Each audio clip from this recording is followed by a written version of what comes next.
again, I don't understand how come one can be more deeply conscious or not. See? I don't, it's just, well, one of the mysteries of the world, okay? It does help for sure.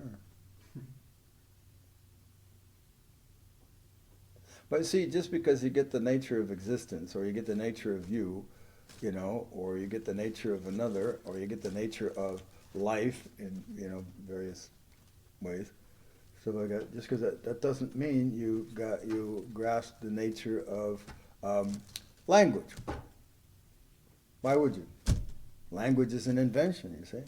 Direct consciousness doesn't provide an insight in the nature of language or any other invention. It sure does help, because it gives you a way of approaching and looking into things that is unprecedented in the relative world, you see. But it doesn't do it for you. Like I said, I've been enlightened. I don't like saying that. I had direct consciousness, okay, when I was 21. More than one.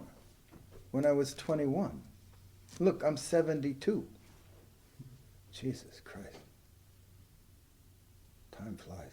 Okay, anyway, it's like,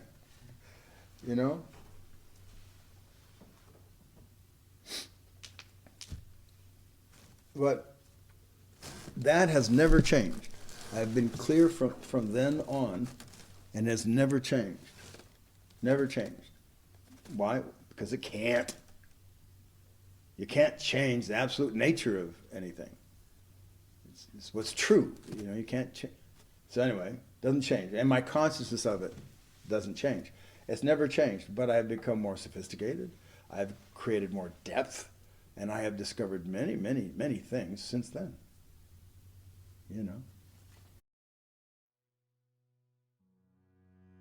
Thanks for watching.